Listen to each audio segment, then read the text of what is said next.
In this video, we will introduce the idea behind what is known as Newton's method.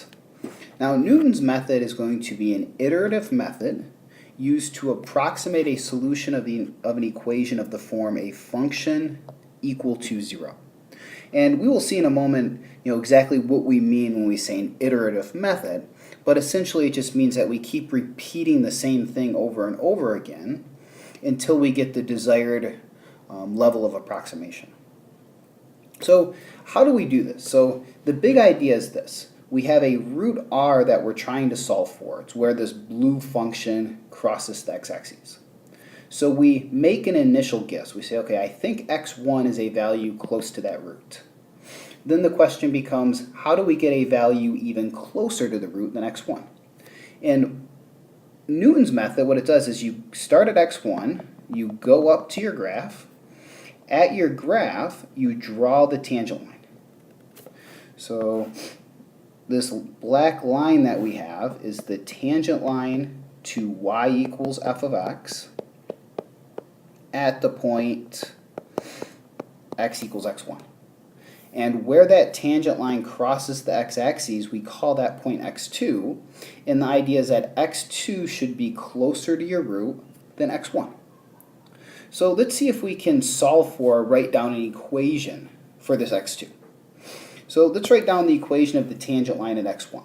The equation of that tangent line is going to be y is equal to f prime of x1, the slope of the tangent line, and it goes through the point x1, comma, f of x1.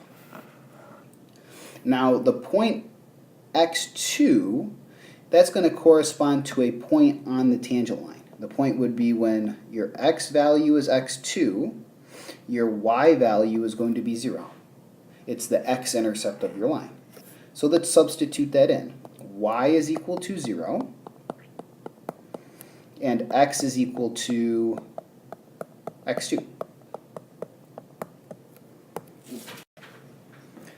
And now we algebraically solve for the x2. So subtract f of x1 from both sides.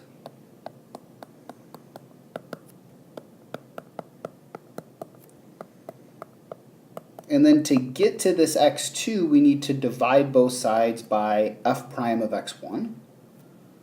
So I'm going to put x2 minus x1 on the right, and on the left, excuse me, and then on the right, we're going to have the minus f of x1, which was there, and we're dividing by f prime of x1. So at this point, note the observation that since we are dividing by it, f prime of x1 cannot be 0. And from a graphical standpoint, this makes quite a bit of sense, because if f prime of x1 was equal to 0, the tangent line at x1 would be horizontal, so we would have a horizontal tangent line, and it would never cross the x-axis, so we could never solve for this point x2. And now our last step, x2, is equal to x1 minus f of x1 over f prime of x1. And this formula is essentially what we need to know for Newton's method. We've started off with a guess, x1, and as long as we have the function and its derivative, we can plug x1 in, and we would get x2, something closer to the root. And then we say, well, how about we play the same game again? At x2, we can trace up to our graph, and on our graph, we can draw the tangent line, and the idea is that where it crosses the x-axis is going to be x3. And that should be even closer to the root than x2 was. So let's look at a better picture. So to recap, we started with x1, we drew the tangent line. Where it intersects the x-axis, we called that x2. Go up to the graph at x2, sketch the tangent line. Where it crosses the x-axis, we call that x3. And we keep repeating this process over and over again. And using the same exact algebra that we used on the previous slide, the formula that we would have for x3 is that it is equal to x2 minus f of x2 over f prime of x2. And then you would plug x3 in to get back x4, and so on. So in general, we think of Newton's method